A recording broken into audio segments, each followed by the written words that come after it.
Don't you know that the music should be solemn? Are your headphones in? Yes. We're recording. Everybody has seen it. Are we? Are we recording? They just checked. They just watched you check your headphones. Theo. Yeah. Have you noticed something different about my apparel today on this wacky Wednesday? You're wearing a jacket. Do you know why? No. Do you know where I am right now? I'm in Canada. I know. We know that. Of the painting, yes. Yeah, the family knows. Everyone knows. The peeps know. They all know. I mean, right? Hanging out. It's fucking freezing. Okay. Whoa. My Saskatchewan hard ass biker blood has left me years ago. It's in LA somewhere. It's in LA hanging out, waiting for me to return home by my palm trees. I have to, my wife, she refuses to turn the heat on, Theo. This is it. Agent 644. What's the temperature, Agent 644? What's the temperature? It's not even that bad. You want Celsius, you go on Fahrenheit. I'm going to go with Fahrenheit, even though I have figured out the formula for Celsius. Yeah, because you were just there. It's probably about 42 degrees Fahrenheit. 40. Freezing. Maybe 38. It's pretty cold. Freezing. Actually, you know, it's closer to It's closer to 32. We're having a cold day in Texas. It's 58, and I am. I'm not doing well. But let me ask you this: is there snowfall? Yeah. Why'd you say that? It's 30. She just checked. It's 30. And we have 9 inches. Do you know what 9 inches looks like? We never did. I do. It's 9 inches. It's about like that. It's snow. I digress. So it's cold, and it's cold in Texas. And also, here's what's funny, because people like to know this dumb shit that I don't. And when I say dumb, it just shows how dumb I am. Is we wouldn't want you and I talked earlier because things got a little crazy, and I actually realized that I had forgotten to watch the episode, and you and I were going to record. And there was a moment when I was out walking Rocco, and I went, do I try to wing it? I thought, do I try to wing it? And then I thought, I can't wing it because I have never seen the episode. And then I thought, well, Kim can just talk the whole time and I'll nod. And then I thought, I can't do that because he might not know what he's talking about. Which is 90% of the time. No, I've had nightmares of this happening where I'm supposed to be reviewing the ReaperReviews with my boy, and I didn't watch. I forgot. And I worry about you be going, and Coach said, what do you think about that? When Unser put that belt buckle on, I'd be going, yeah. That was crazy. That was his choice. That was, and then I'd be looking at you to go, pick me up. Because I didn't watch the fucking show. So I went hell's bells and I watched it, and here we are, and we're ready to go. And I got to tell you, it was weird. It was like my stomach dropped when you're like, hey, you ready to do this? And I went, oh no. and I wanted to go, who cares? But who cares? But I couldn't say who cares with this. No, you've got to watch the show. So speaking of who cares, there's been a lot of kerfuffle, a lot of hubbub, a lot of things going on the interwebs about this merch that we're doing. Yeah, I'm very excited about that. Actually, so am I. So here we just finished. I'll finally have some new T-shirts to wear because you're gonna have to wear it over your jacket. That's fine. So we're partnering with this limited edition company. They do limited edition drops. This is the lingo. They do limited edition drops, and ours is going to come out. It's going to start with 3 shirts. I'm not going to say what they are. Wow. And they're going to be limited edition. And when I tell you everything that the people, that the fam crow, that the Samly has wanted is on these 3 shirts, and they're going to be limited. Are they going to get their wishes? Are they going to get their wishes? Getting their wishes. Dude, I'm so proud of you and your people. Amazing. Oh my God. Agent 644 is going to be in the building. Rumor has it. Does it say that right? Oh yeah, there's my 644. I see it's me. It's really me, Samly. It's really me. Don't ever change that number. I can't now. No, you can't now. All the time we tried to figure out. You had, and that you want to talk about limited edition. You had Kim Coates once. You had Kim Coates once on one episode. I might have it again because I am about to travel a lot. We'll talk about that next week because next week it gets crazy for you and me. But anyway, yeah, Well, 8644, if you do have the Kim Coates, then you'll wear the agent. We'll get something with 644. Yeah. Point is, we're gonna have this merch coming. We're really excited, and yeah, the show's been fantastic. People seem to be digging it. We got a bunch of the other cast members and all that kind of coming in. KJ was super involved in last Kenny week's Johnson.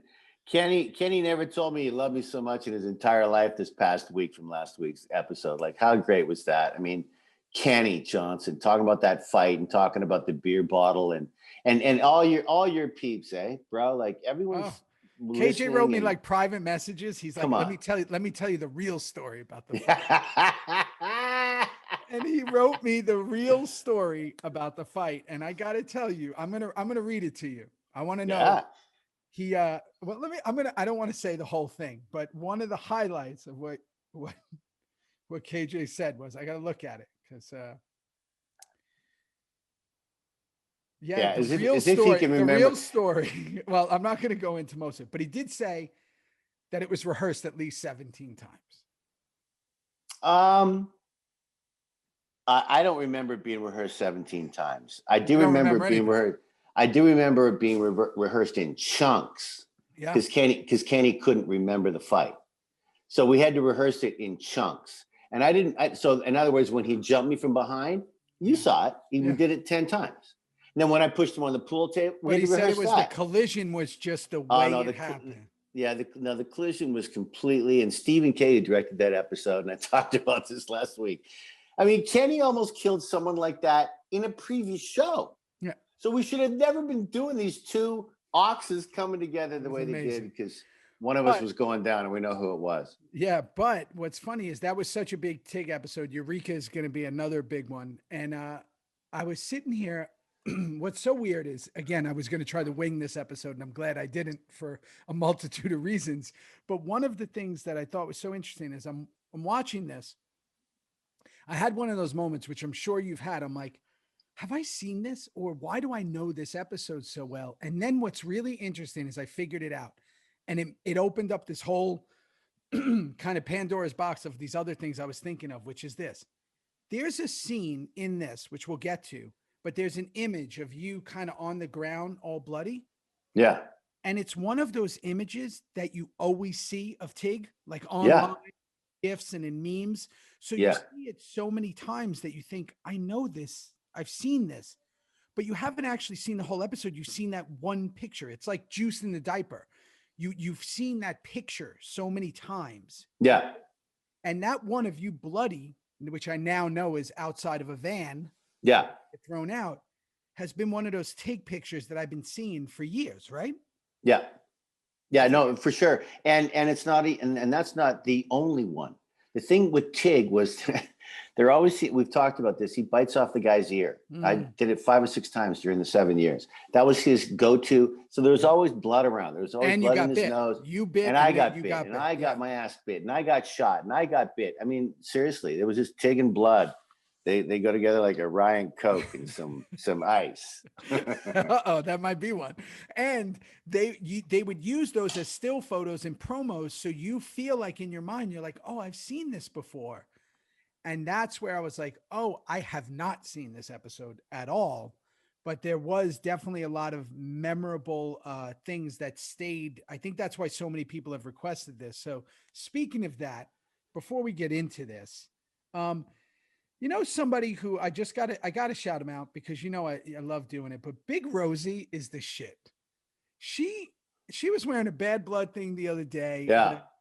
And we've all met. She's been to everything, right? Rosie, the thing about all our incredible family peeps out there, I don't even know what half of them do in their life, because when we do get a chance to say hi, or it's at a convention or a charity, or they're at a screening that I have a movie and they just come.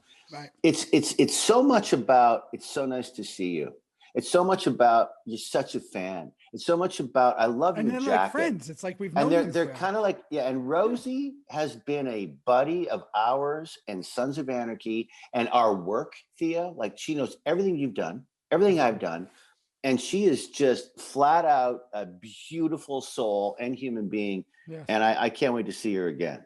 Yeah, and again, that's the thing that I just love so much. So again, I just wanted Rosie was someone that I saw, I saw that thing on Twitter and I was like, oh man, and again, I know this is going to be a journey. We're going to be doing this for a while. And please, the last thing, I never like singling people out because I always think that it makes other people be like, wait, but what about me? I'm a big fan too, or I'm part of the family and I'm part of the fam crow. And just know that's not what this is. Like we're just as you realize Kim and I don't know what we're talking about. It's like, as we think about them, they're coming up and we just appreciate everyone so much. And I know it's kind of cool when people like, oh my God, they mentioned us and they said us, but just know we see everyone.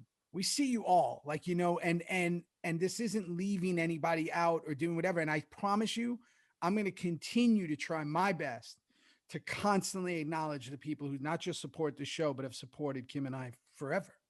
Yeah, that's very well said, Theo. And like, yeah, Big Rosie BK, right? That's her little handle on Twitter, Big Rosie BK. She's amazing, and they all are. And yeah, when we every week, there's so much to get to in this show, and we only have a certain, we do it for about an hour, sometimes a little bit longer. And we love it. But Theo, you've always been this way. You're so good at that. You always want to give it up to your fans and people who really appreciate our work and our charities and our dogs and our animals and saving the planet. So yeah, this isn't about, we've forgotten people, or we're going to be doing this for a long time now. Yeah. And just know we're going to get to everybody. We're going to try. Yeah. We're going to try all we can do, just like how we try to remember anything. And just like how we just try. And that's, I think, that a lot of people have gotten away from, not just in everything in life, like just try and just know that people are trying their best. And this is what I tell people, give everybody a break, because I think a lot of people are just trying their best. And with something like this and the development of this family around this and the way people have become, and you and I getting to do these, which we love so much because, we get to just have fun and we don't know what the fuck's going on, and we're traveling all over. And now that we're getting busy with these movies and these projects again, it's like we're going to be doing these, like you said before the show, you might be in a bathroom doing these. Yeah, I might be coming up on a roof somewhere, but we're going to keep doing them. They might not be the best quality, they might not be the best, but you're going to hear us, and we're going to. There ain't no podcast like you and I have. There isn't. Nothing. So let me say one more thing too. Like, bro, I don't know about you, but I'm getting better at this shit now. Like I am. I feel, even though I know nothing, I'm trying so fucking hard. And every time now that I sit down and watch a show like Eureka, should we start? Should we just get into Eureka? Yeah, I just want to shout out. I'm going to shout out 3 more people quick, just because I have to. Ready? Just because Rebecca Gutierrez has been absolutely amazing. She actually goes by Rebecca Gutierrez Hunnam. So apparently, either are they married? Do we not know? She might have been. They might have got married. And then and that's what I'm going to do for now. We'll do the rest another time, but just amazing. And then we got some cool questions for later. But I want you to start off on Eureka 1, because I just watched it 10 minutes ago. Yeah. 2, so you're fresh. And 2, you're fresh. I'm not in it. No. Do you want to explain why? I'm going to explain why. Basically, I didn't realize that you weren't in it until about halfway through. I'm going, wait a minute, where's Juice? It's funny how, there's certain characters that I'm used to maybe not seeing or not as, but when you're not there, it's weird to me. It's weird for me. And also, this is our show. So I'm going, but you know what? There was Kurt Sutter came up to me, came up to everybody other than the top 3, probably Charlie, Ron, and Katie. He came up to all of us and said, you're not going to be in all of them. You're not going to be in all of them, because they had to save money early, first 2 seasons for sure. And I just forgot that you weren't in this one. And, there's 10 of us. There's 10 of us around that table. And I don't know how many you ended up not being in, but this is one that you weren't in. And we fucking miss you every time you're not there, bro. Yeah, I think I missed, and I'm not correct on anything in life, but I think I missed 3 episodes total, the entire run. Yeah, that sounds about right. And the way it works is when you do these contracts, kind of whatever they are, you kind of see like how many episodes you do, 7 of 13s or 10 of 13s, or whatever it is. And then sometimes they put you in all of them, but that's your minimum, or that they can leave you out of. And in the beginning, if you remember what we said first season, me, Opie, Piney, and Taylor's character, Hale, were all guest stars. Mm-hmm. So that means that they're just not sure yet. They like you, but they're just not sure yet. And then when we got made regulars, it's on this, 10 of 13 thing, which means you might be in 10, but you could be in more. 10's the minimum. You're definitely going to be in 10. That's right. And then when we would do big episodes, and you always know which ones you're going to be left out of, because when we get to Eureka, you'll see there's like 100 bikers. When you guys are leaving, there's more people in the show, and that would mean money's getting allotted other ways. And they're like, oh, we can save it if we leave this person out of the episode. So it was always heartbreaking for me in the beginning, because we were all so tight the whole 8 years or whatever, that you would feel like you were missing out. Like I'd be like, oh man, I'm just going to go hang out at set. And sometimes I would just go to set if I wasn't in the episode and just hang out to learn from watching you guys, or just to be there for the shenanigans that would go down. And there was a lot of shenanigans. And there was a lot of shenanigans that you didn't want to miss out on, because if you went into work the next day and you're like, what did I miss? And they're like, oh, you shenanigans. They toilet papered someone's trailer, or they taped him in there, and they taped him in when he was taking a dump or something. You're like, what? And so you didn't want to miss anything. So I was always upset if I wasn't there. But that was in the beginning where, again, me, Opie, Unser was another one who wasn't in all the episodes. Sure. So this was one of them, but this was cool for me because, remember what we said in the first 3 seasons, Juice was kind of different and lighter. When we get into these other ones, it's going to be. Yeah. It's a whole different piece of pie. It's a whole different piece of pie, literally, literally and figuratively. But I think that with what I loved about this episode, and there's so many things I want to talk to you about, because you were involved in some stuff that was very just Tig. So let's go. It starts off. Go. I got the notes. Okay, so Eureka, right? I mean, I know what the title means. It's a town in California that we actually never go to. But before you go, do you know what you did? Your voice said previously on. Oh, did I? Was that my voice? That was you. Now explain to people how exciting that was when you got to do that. So when Theo and I did it, as you know, 7 years of this, and there was 10 leads. Seriously, by the end of the show, there was 10 of us. And you would go into the sound room to do some ADR for lines that don't work, or an airplane's flying over, all those motorcycle stuff. You can't be heard clearly, so you got to go and mimic your line movement, and it kind of takes a while to get good at that stuff, but it's always fun to do in an ADR room.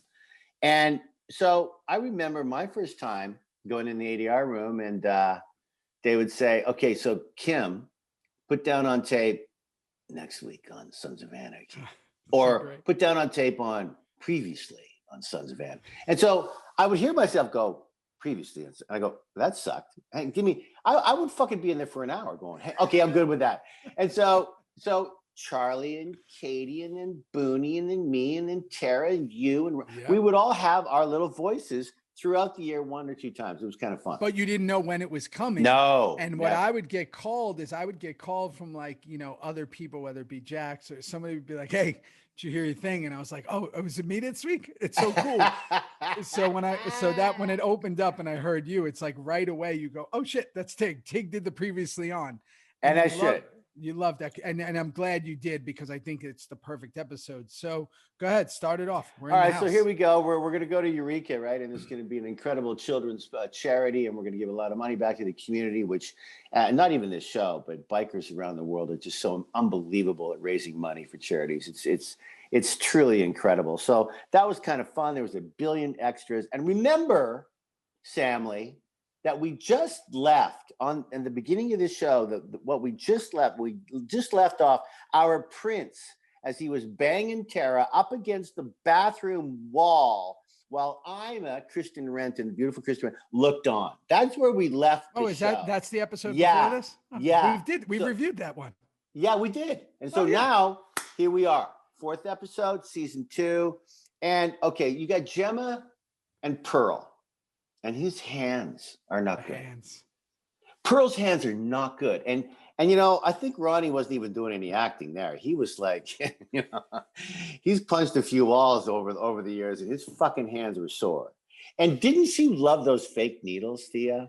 So the fake needles, the way they work is it's a needle, because I've I've done them on a few different projects, and it's a real needle, but then when it goes into your skin, the metal part retracts back, so it looks like it's going in perfectly. It's an amazing prop. It's an incredible prop because not only does the needle go back into where the saline juice is coming out of, and you can't see it, but the juice is dropping down into another compartment. So it looks like there's no way that shit did not go in Ron Perlman's fucking hands. It just looks amazing. And that's how good the prop is. So on that, I have a question about the hands, the cortisone and all that in the hands. Did they stick with that storyline throughout? Was that always happening? They did. They got less and less where they actually took the cortisone into his hands, but they always talked about his hands. Every time he's punching someone, we talked about that with Darby, and Pearl would play the fucking. So up until the end, up until when he exits stage left, the Clay character, they always all the hands were always part because and this is a good time to bring this up for Samly. I'm sure they know, and if they don't, they should. If you can't ride, you can't be a part of the club. If you can't ride, you're not a part of the club. You're out. Piney had to ride that tricycle because if you can't ride a trike, you can't be part of the club. So Perlman's one of his biggest fears was, what if I can't fucking ride? Right. If you can't ride, if you can't get on a bike, no pun intended, Ron. If you can't get on a bike, you can't be part of the club. You can't be the president anymore. That's right. So that was a big worry for Pearl, and I thought he played it beautifully. Yeah, so they have that great scene. We're going on this Irish gun run.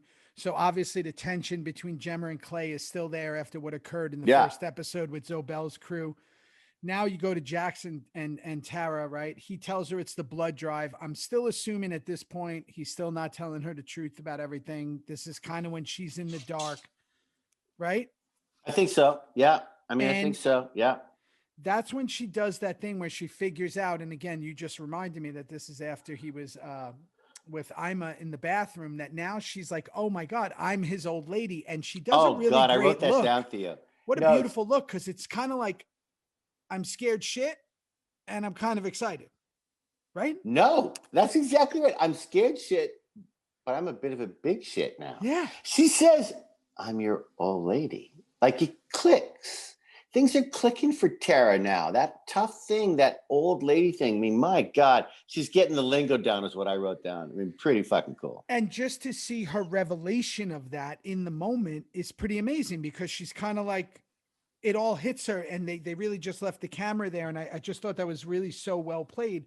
So then that washes over her. We go to like, here we are. We're at Telemundo. Jax and Opie have that moment. And you could tell Opie's still like,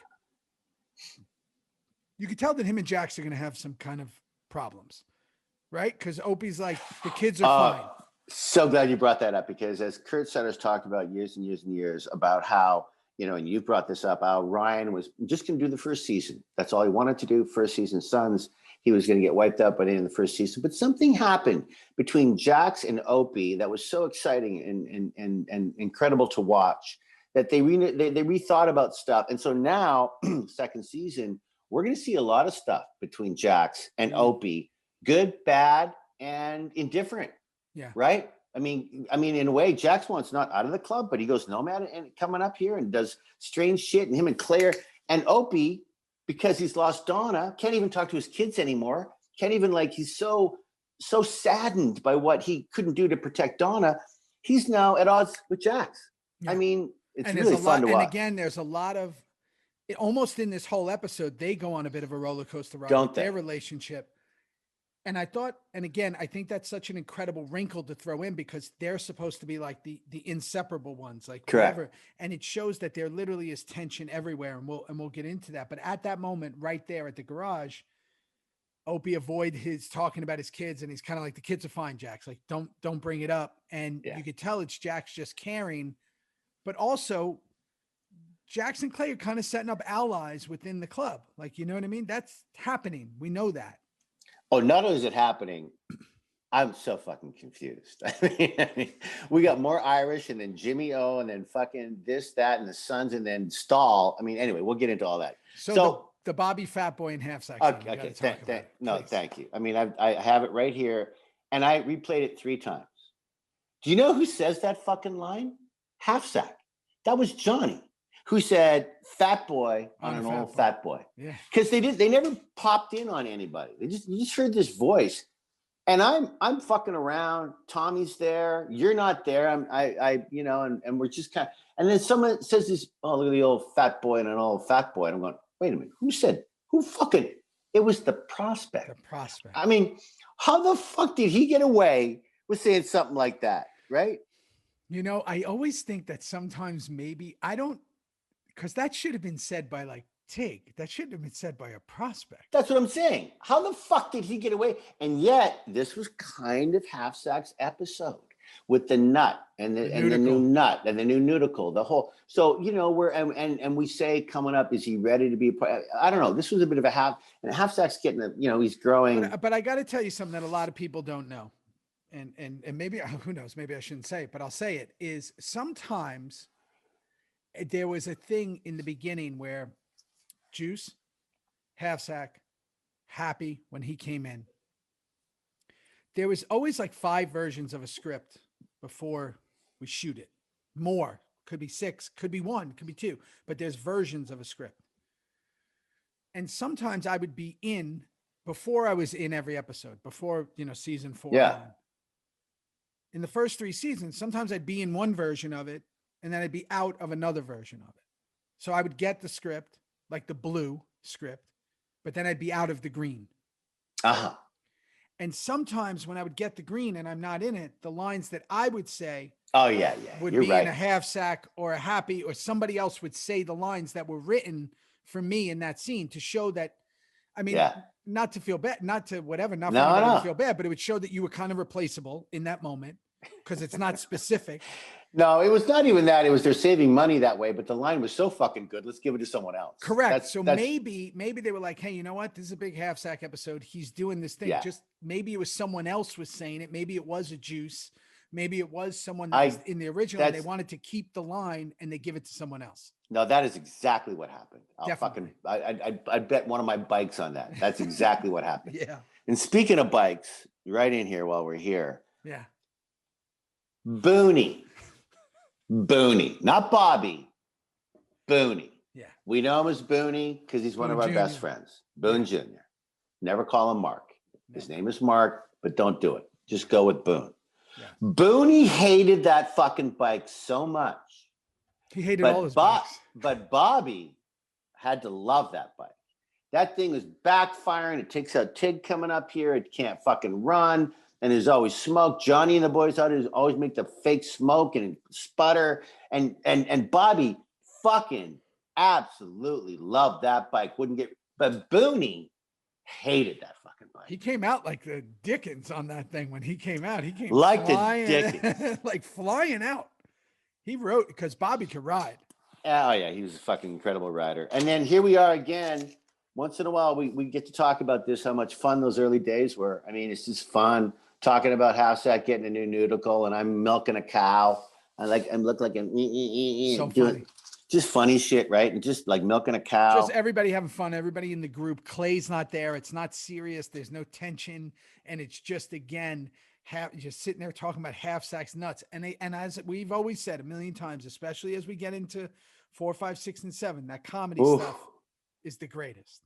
It's just the greatest. And we said this before, but the real 1%ers out there who watched our show so incredibly religiously every week, and they've watched it so many times over the years, they would say to me and to you and everybody else that they knew it was a fictional show. They knew that, we'd all be in prison after the 4th episode if this was really based on right. But what they loved about it and what they missed about the last few seasons was the humor. Yeah. Was the fun. And this was one of those ripping on each other. Yeah. And here's right away, Happy firing a gun in the back lot. I don't remember that. That's so crazy. What the fuck? What people don't know. People don't know. You and I don't talk and compare our notes, which is so crazy. I have written here You have to listen to this. Besides the fact that we both threw our back out this week, which just shows you We did. our age thing. I just have awful posture. My cabin got to me. I can't. You know, Rocco's pulling you too far. I can't even walk. I'm a mess. So, but one of the things I wrote here, why did Happy fire into the air? That seems very dangerous. That's what I wrote. How did very dangerous. No, that seems very dangerous. So where was safety first? Where was I? How did I let that go? But why did he do that? We're leaving. Celebration. Boom, boom. And they're off. Those are stray bullets. Those are stray bullets that went right over top of everybody else and hit someone in Sacramento. Like someone in Sacramento, the bullet came down and went, what the fuck was that? Was that a bullet? Is that a bullet? So point is, you got everybody together. We get this real funny thing going on. The fat boy and a fat boy, the half sack scene with the nudicle. And then one thing I want to point out is Piney pulls up or comes out. Him and Clay are always at odds. Apparently and this is why I fiend so much for like a prequel. I just want to know what happened. Was it's all because, and I'm sure everybody knows this. And I think this is it. The tension is Piney's convinced that Clay had something to do with John Teller. Right. So that's, Not only is that the truth, though, that I think he does have suspicions for sure, but John Teller and Piney were like this. Oh yeah. And that's why Piney and Jax are kind of like that, because he sees in Jax John Teller. So what happened with Clay and Piney and John Teller and the other three, the original 9 or whatever, first 9. I'm telling you what, that would be an incredible story to know what the fuck actually went down. Because they do have that tension, yet they have that respect, and they really skate that line really well. So they have that moment. We just talked about Happy firing into the air. So here's the thing. Again, I'm not there for this episode. So the whole MC is there. Clay is riding for real. By the way, I noticed that. Clay's riding for real. Oh, yeah. Okay. No, and those writing scenes, Samly, I'm telling you, those writing scenes where there's so many of us. Tell me about that. We literally had one shot. Wow. Don't fuck it up, because it's too many bikes. It's too long. We've got to get it in one. So we were so on point, starting from Clay and then all the way back. Why are all those people there? Because of the Eureka. We're going on the big charity run for Eureka. And so there's clubs, there's SOA clubs from California, from Nevada, from fucking Washington. They came for this incredible, we're going to raise a lot of money for the kids. That's why they're there. And so it is a real toy run or whatever, but we're just masking it with the gun run. Where we happen to be, we're going to take a little step to the left here, do a little gun run, then we'll come back and join them for the big party, which we do. Okay, so you have all these guys riding with you on that day, because this episode seemed to be a very heavy riding episode. It was. We'll go through it out. There was riding throughout the whole episode. Time. Yeah. Now, you and I used to laugh. One of the things we always laughed at is sometimes you get Samly, Fam Crow fans, whatever you want to call it, family. They would sometimes come up to you at the Comic-Con, or if they see you in, the local supermarket, and they'd be like, "Man, you should do more riding scenes." And I'd go, "That seems fucking boring.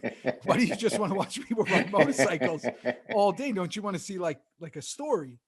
Because you could go on YouTube and just watch Harley videos.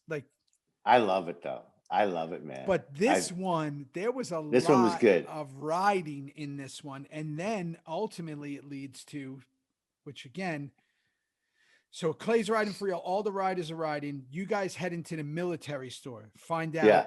Okay. So that military store, by the way, great. It just looks great. The set's great. That's the first time we find out that Jimmy O is coming. I think so. Yeah. Right? First it's right here. His name is mentioned. It says when Cameron Hayes tells us that Jimmy O is coming stateside, we all looked at Chibs, and everyone, and they did. It was Guy Ferlin directed this episode, and we all, and the way they cut that was beautifully out. We all looked, not all of us, but we hear this name, we look over. It's like when people mention Kozik. They all look at, well, got to go through Tig. And this was a moment where Tommy, like the audience knows immediately that's not going to be a good thing. That's what I had written down. So yeah, but you guys all knew. Everyone knew in that room that Jimmy Who? about the Jimmy Oh, and yeah. Chib's history. Oh yeah. Right. 1,000%. So that's what I always think is cool, because it's like the Kozik thing. That's such a great comparison, because it's like the Kozik thing at the funeral home. Everybody was like, "Oh, you're gonna have to talk to Tig." The second they mentioned Jimmy O, everybody's like, this is a problem. So he's coming stateside. He plays a giant role up until the end of season 3. So I always think it's cool when this is the first we're hearing about them. I'll tell you a quick little weird story. You didn't watch the show, but I was doing the show Lost years back. And I did the second season of the show, and I was a fan of the show, and it was this huge television show. It was massive hit. Huge, massive show. And the first season was massive. And they didn't tell you much when you would go to do the show. You didn't read a full script. You didn't know anything. It was super secretive. J.J. Abrams, like totally whatever. And I was on the plane going to Hawaii from LA. Oh yeah, they filmed that in Hawaii. Yeah, Jesus Christ. with 3 other actors who were also in the show. And we were all, sitting in business first, whatever it was. And we knew that we were all in the show, because it was like, hey, because if you saw somebody on Clancy Brown was one of them, and one of the guys, we were all these guest stars on the show Lost. And I'm like, hey, do you know what's going on in the show? And they're like, no, I just, same like you. I just know my scenes. And I said, do you know? They're like, I don't know if I'm doing 1 episode or 20. And one of the guys who was the guest star on the plane sitting next to me, I'm gonna, his first name's Michael, but he wound up playing like one of the main roles for the rest of the run for like 6 more seasons. Wow. And that was his first episode. He had no idea what was going on. It's this guy with the glasses. I forget his name on the show, and I did watch the show. But the point is here's this guy going, all he did was read sides, didn't know much. And becomes like literally the main person. Benjamin Linus, he played on the show on Lost, which is like literally the main bad guy, or whatever you're going to call. And I think that it's so interesting that when you hear Jimmy O in Sons, and this is what I was thinking of, maybe they didn't know how big Jimmy would be on the show. Maybe they didn't know that it would be one of the most iconic. Titus's character would go on. And I think that's what a lot of people don't realize is they mention things, but you don't know what the plan's going to be. You don't know how the audience is going to respond. You don't know how the actor's going to do. You don't know how it's going to be and what's going to become of it. In the case of things like Venus and Sure. Me with Manson and all, Sure. You don't know. And then they become bigger, and then it goes the other way. Someone like Hassack or other people who maybe they think will be bigger, but then they kind of go the other way and they maybe move them off the show, or they get smaller roles. So I always think it's cool when I heard that Jimmy O thing. I'm like, I definitely think that's the first time we heard his name. Yeah, I think so too. And Titus becomes so big on it. So, okay, we're at the military thing. We leave there. Gemma's getting, she finds that mask as a taunt. By the way, that's amazing, by the way, that happened, because her opening that and her reaction to that mask in the office is incredible, right? You can imagine the feelings that Gemma must have flooded back at that moment when you're trying to, bury things. Clay and her are not getting along that well. We don't really know why. Clay feels it. Clay's got these bad hands. He's fighting with Jax. It's not a very good homey feeling right now.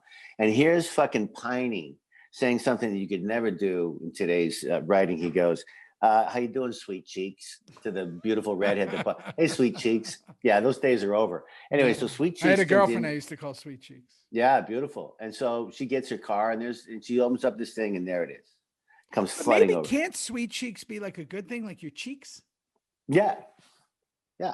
Can't these be sweet? Didn't matter that he was looking down there when he said it. But just saying.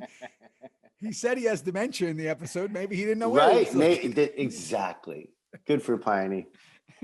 So she gets that mask, and again, that's where it kind of but what happens there, and I put this down because it was important for me. She gets that mask, and she's starting to now put things together, right? Like she literally gets the mask. She wants to go to Sherman's, right? Because it's the Sherman's bag, which we now know is the cigar store. And she's putting everything together. Like almost like Kaiser Sose in Usual Suspects. She sees the tattoo. She sees that it's Zobel, who she met in the first episode when they came to the clubhouse.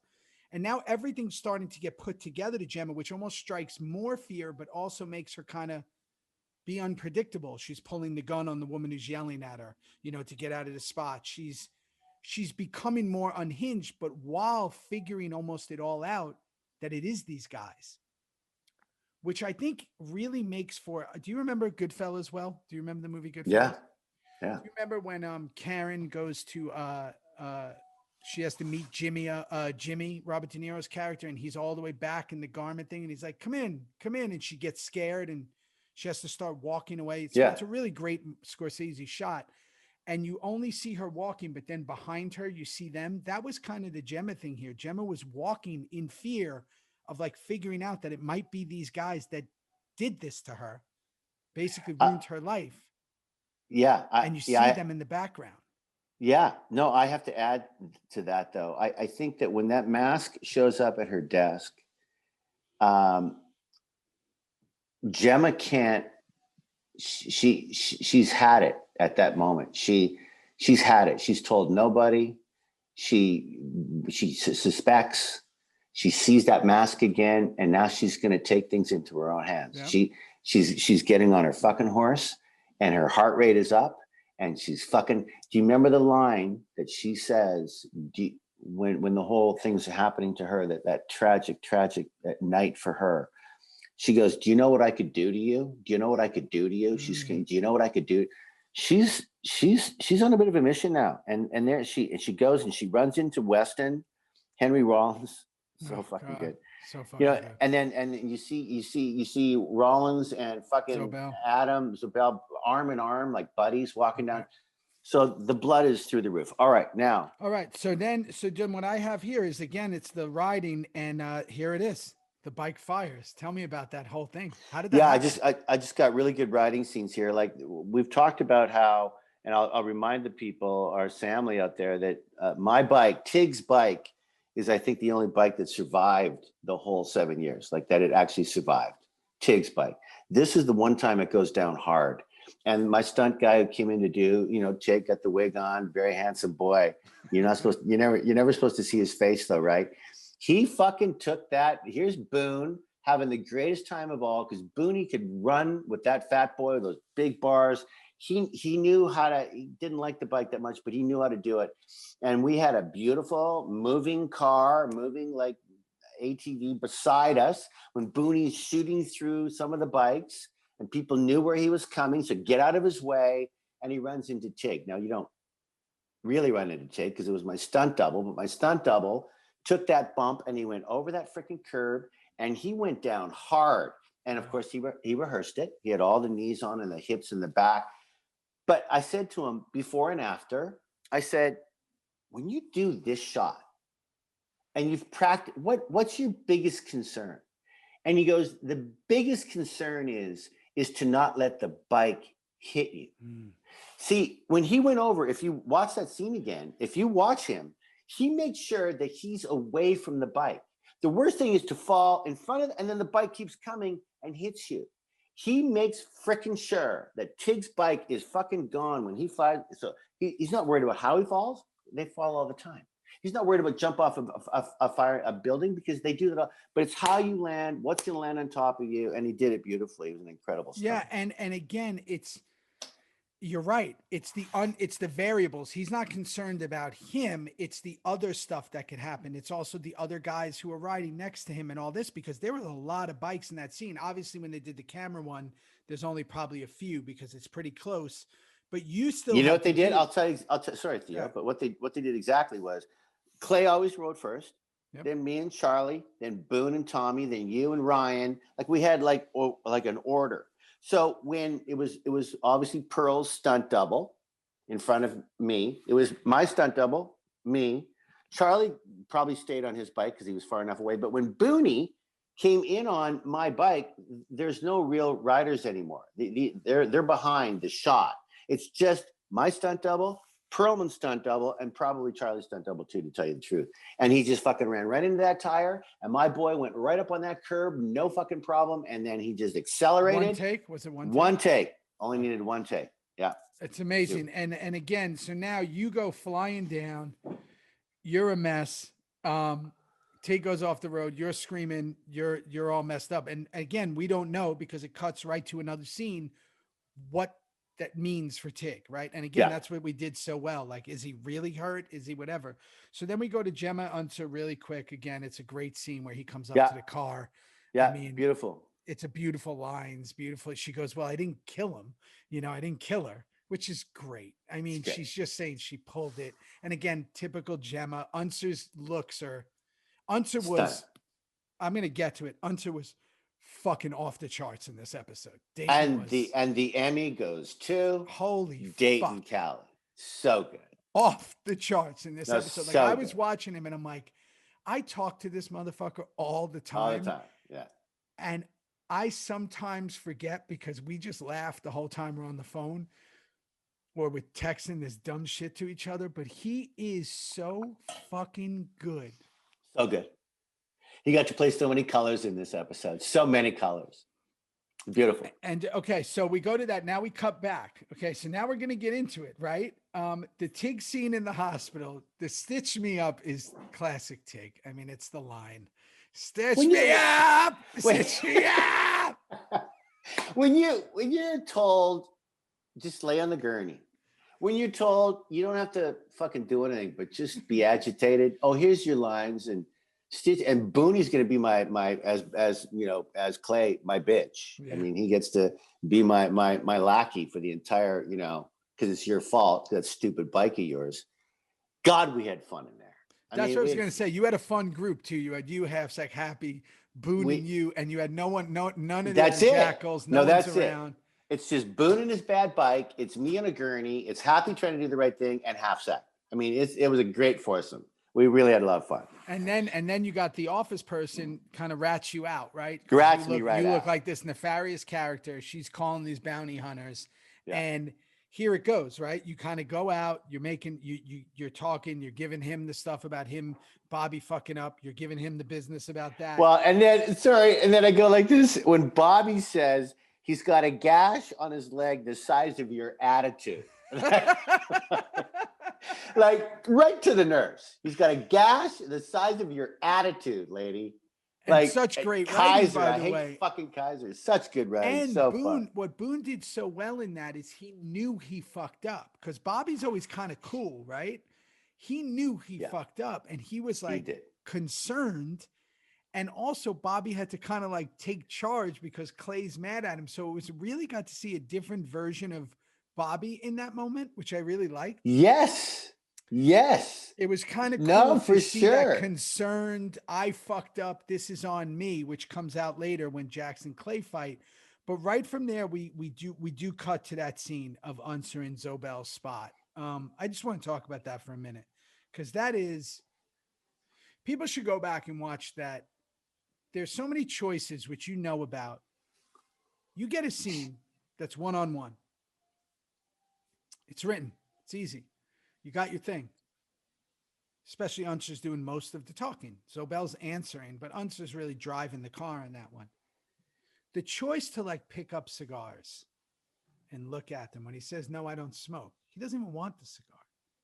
But the choice to pick it up and check it out and take your time. Own the room. So good. It was so, so much meaning with such little things being said by the end of that thing. It is spot on. It is spot on. Unser and Zobel in that, just the two of them. The law, is he really? But yes, he is. Yeah. Zobel, does he really sell cigars? No, he doesn't. Yeah. And it's and he Unser says, I know what you do when you're not in that suit. Yeah. It's fucking great. And then what I thought, and again, this is why I fucking admire the writing so much, is he says Charming's a special kind of place, right? It's a special town. It's a special place that some people who are here, and some people, instead of saying the word leave, he says disappear. Yeah. Which is that's right. Very different than leaving. Disappearing is you're gone. Yeah. Don't be surprised, Zobel, if you never find your own body coming up. like disappear. I loved Fucking it. brilliant. I just loved it. And again, everybody knows my big buddy. I just love Dayton more than anything. So now the recovery agents come to pick you up. Yeah. There's Okay. a couple So of moments in there. Tell me about real that. quick, just real quick. So my boy Matt McCollum is one of the bounty hunters. Okay. He did a show in the late 90s in Vancouver called Nightman. 3 people saw it. I was in it. I had like 5 shows, 6 shows. Which agent was he? He was the head guy. The head guy in the back, who I headbutt. He's the head guy, Matt. Okay. There was 3 of them, 4 of them. Great guy. The young handsome guy who comes out first. Sure. Sure. Yeah. That's Matt. Anyway, just kind of fun that we looked at each other and went, wow, because he's a huge stunt man, and he was a stunt man in Nightman. That's why he got the gig probably. But good to see his face. Look, I'm in the back of that freaking thing. I get in there, I'm gone, and I have to tell you, Bobby's helmet. Please tell me you're going to talk about the helmet. So you guys, Samly, there is a lot of things in this show because there's so much to edit and so much to get into 42 minutes with all the commercials. Something was lost from the show that I feel was a real injustice to Boone. He was in that parking lot trying to start that bike, and it kind of got going, then it sputtered. He put that helmet on the wrong way. It was like a little beanie. He booted the bike. He kicked the bike. He started. He fell off the bike. Like, it was a show all unto itself. I saw it. We all saw it, and we all went, "That's going to be the whole movie. We're not even going to talk." It was, and he was so proud of all. And they just got rid of all of it because of time. But they kept the helmet.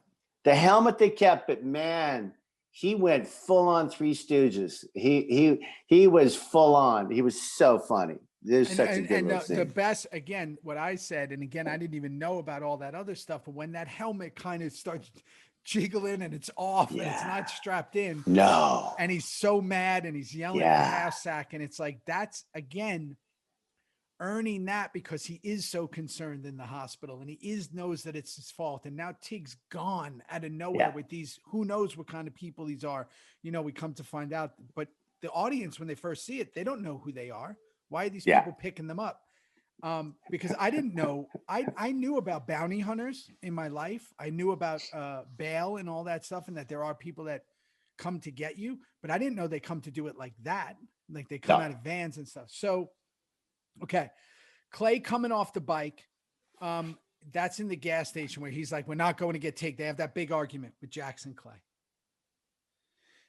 I thought when Clay came off the bike, that was for real, by the way, for a second. I don't remember that. I just remember that things are not good, right? Clay just, Clay's just in a bad mood. He's in a bad mood. His hands, Gemma, now Tig, Bobby, the fucking bike. I mean, he can't cope. And none of them are his decisions.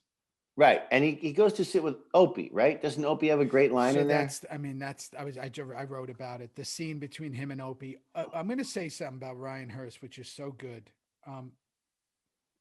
Opie is so minimal in his deliveries of lines. Yeah. They're very measured. They're very even. They don't go up or down. And yet they have a giant impact when he says them. Don't you remember when we'd do read-throughs or we'd rehearse around in the chapel? And I remember every time he opened his mouth, did he say something? Yeah. Did he? I mean, he had this incredible fucking thing going on with that whisper of his and just that thing. Yeah, it was beautiful. And it's what he chose, and it worked. And I'll never forget when I was a young actor and I was watching, I used to watch everything, documentaries, interviews, anything I can see.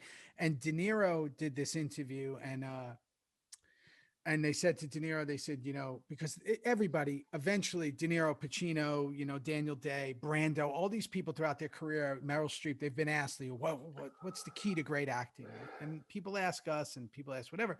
And De Niro's answer was really interesting because the crowd laughed at first, but then he was like, no, I'm being serious. He's like, do nothing. Yeah.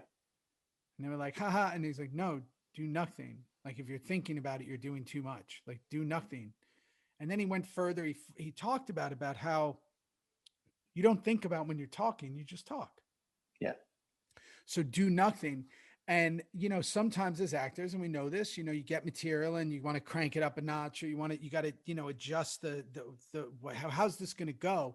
And what I loved about Opie is that he was Opie, tried and true the whole time. And he made a choice early in this series to be this guy. So he has this amazing scene with Clay where he's sitting there, and you could see at that moment that, again, I know this became a team Clay, team Jax thing, but it was like, he respects Clay. He wants to be like Clay. He wants that.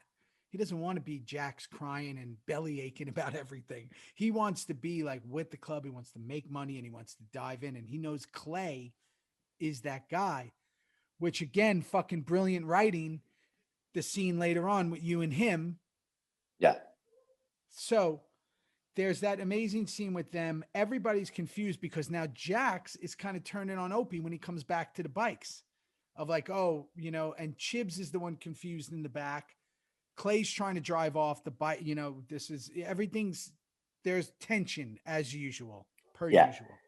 Yeah, it's a tension for sure. But I have to mention the comic line that Opie does say, that when Clay's bitching about his hands, and he goes, I can't even get my dick out of my pants. And Opie goes, that's what prospects are for. I mean, I had to stop again and replay it, because when you hear, as you just said, the delivery that Ryan did it, and the look that Perlman gave him, it's just such funny, beautiful shit. Look at Opie being the man in the situation, counseling Clay on what to do. Oh yeah.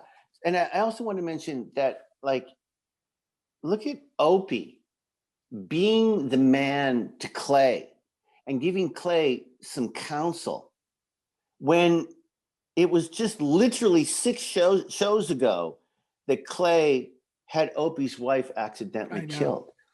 Like Opie is just turning into this fucking club 100% guy.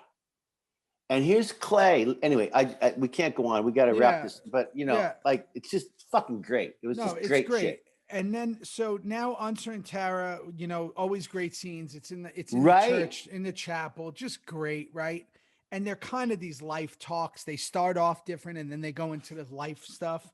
You know, it plays right into the earlier stuff of her saying the old lady. So everything comes around. Yes. You know that nothing, what Kurt never wasted a line. Like when you write a word, when you write a line, it's going to come back. That's amazing. That's amazing. There's nothing that, like, you better pay attention to everything that's being said, because it's going to come back somewhere in this episode or 3 seasons later. Which is why I'm so nuts about the notes when I'm watching it, because I'm like, I can't even miss something. I might miss something that's important here. Can't fill up the popcorn bowl. No. I can't fill up my Ryan Coke. No. Unless I press pause. Can't do and then I'm running to get, and then coming right back because I don't want to miss the pause. Press pause, now you forgot everything. And what if it goes back to the beginning? The mess. The whole thing's a mess. So now we got Gemma is spying on these guys on everything. She's following She's following Weston, right? I mean, all that shit. You know, that's not going to end well for her. I really felt that. I thought, me too. I don't know where this is going to go with her, but Jesus, I thought they were going to catch her. I thought they might catch her looking at her and fucking, I just thought they were going to roll up on her, or somebody was going to show up at the truck. I was they kept going back to it too much for me to think that something's not going to happen. And ultimately we know what does. So we get right to Tig in the van. So you're How alone. funny was that? How funny was that? You're alone. You got to tell me about it. You're alone with all the guest stars.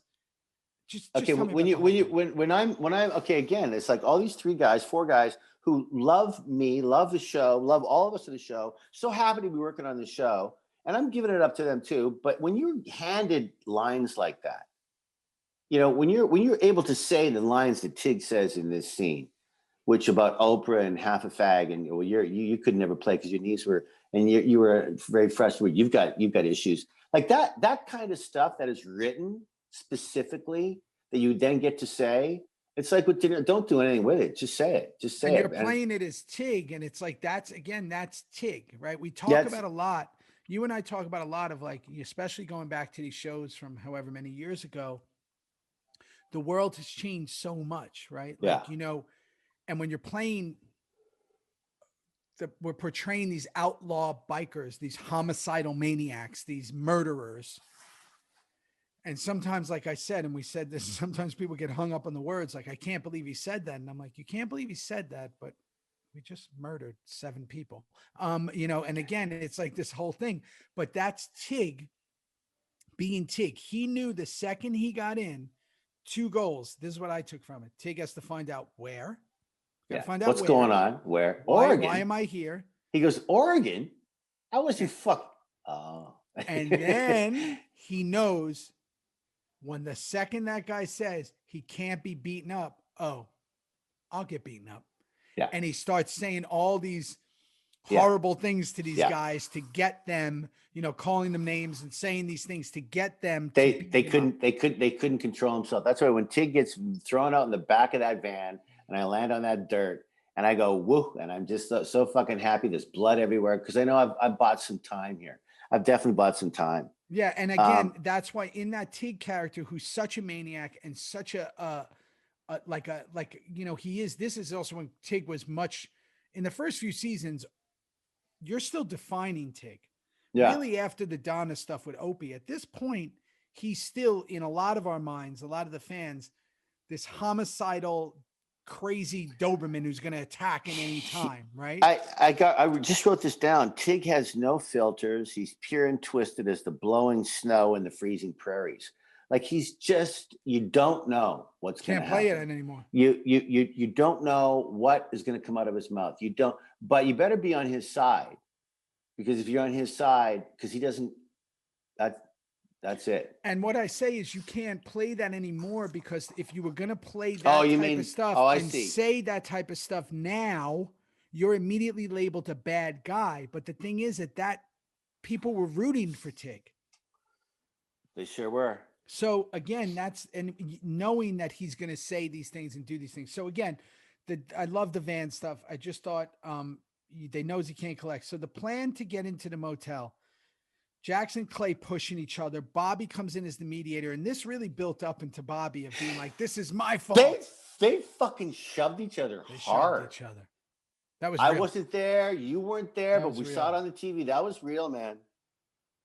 And then Piney comes up, and Piney's just this loose cannon crazy, wants to defy Clay. He has this idea. Thank God you and I weren't there for that scene. Oh. Well, you were there. What am I talking about? You were there. No, I get a piece of Piney. I always would say on set, I want a piece of Piney. I want a piece of Piney. Meaning, I want to drink vodka with him. I want to take his nose things off. Before you get into that truck, tell me about the truck backing into the motel. Yeah, no, it was just the greatest thing ever. I just remember, was it Gwyneth who directed this one? Was it Guy? Guy Perlman. I think it was Guy. Yeah, Gwyneth did. Yeah, so Guy did this one. I just remember saying to Guy that when that truck comes through the wall, because they were talking about it. I said, can you have a camera on me, like just the whole time, so I can experience it for the first time, it actually coming through the wall? And he had to make sure that it was okay with Krellin and all make sure that Kim's going to be safe. He's going to be safe. I'm going to be safe. Just put it'll stop. I trust you. So they let me do it. And so that look that I just, that was like, is it going to stop? Is the truck going to? And then it comes through, passes through the wall, and I have the greatest line after that. I say something like, "Sorry, boy." I go like this. I go, what the fuck did I say? Oh yeah. I go, look, boys, gotta go. It's been a lot of fun. Oh yeah. Look, hey guys, gotta tell you, it's been a lot of fun, but gotta go. This is my ride. I mean, come on. Like, come on. And it all started because Piney had an idea. We're not going to talk about it anymore. We're just going to go do it. I mean, it was beautiful. Funny. And again, those guys hanging on to the truck, and you could see that. And I remember those days. It's like, hey guys, we're going to do this. Man. We might have one take.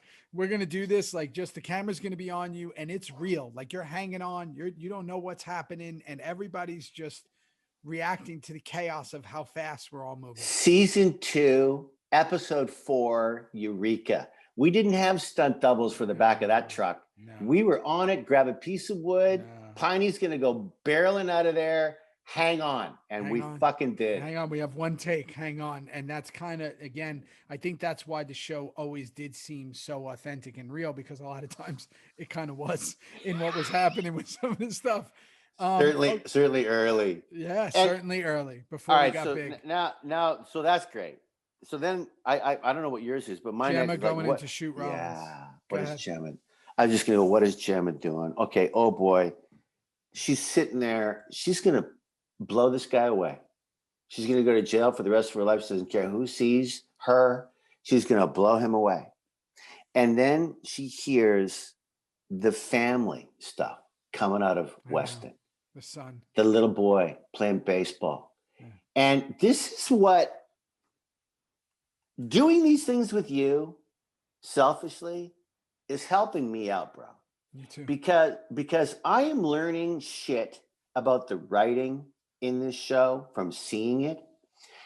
There's always, you said this earlier, 12 shows ago, there was always someone badder than us, or there was someone doing just shit that we would never, ever do. This is a moment where Gemma had every right for what she went through to do whatever that girl Gemma was going to do to Weston at that moment. But you know what she hears about? The son's friend, the other little, and so she just can't do it because her heart won't let her do that.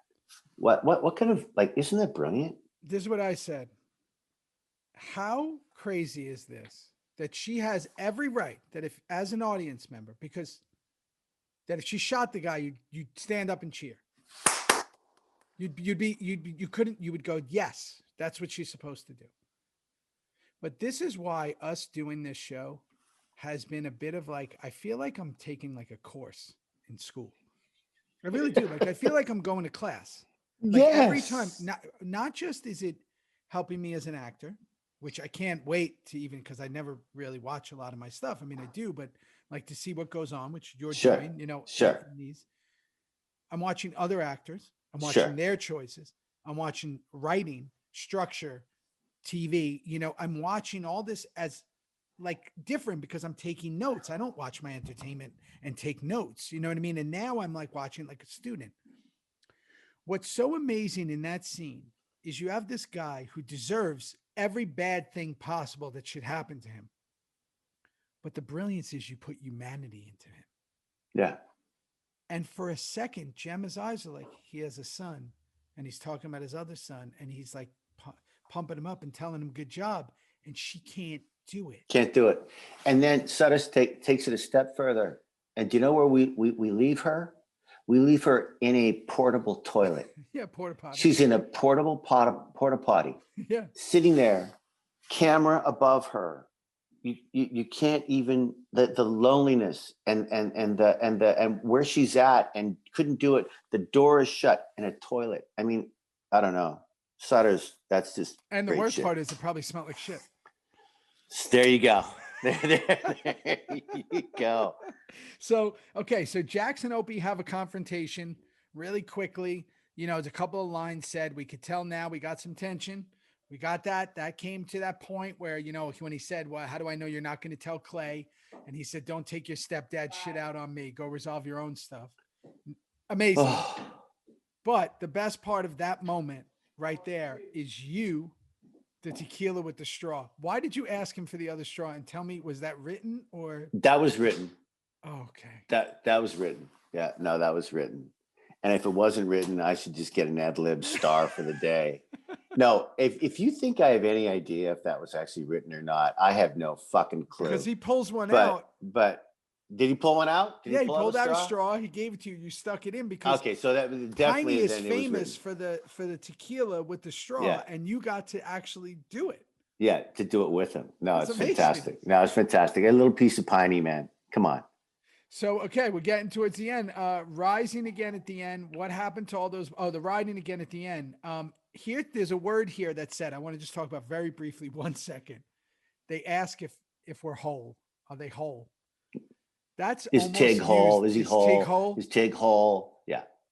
That's is Tig an asshole? That's no, probably is he the whole? second most used word in that TV series to Jesus Christ.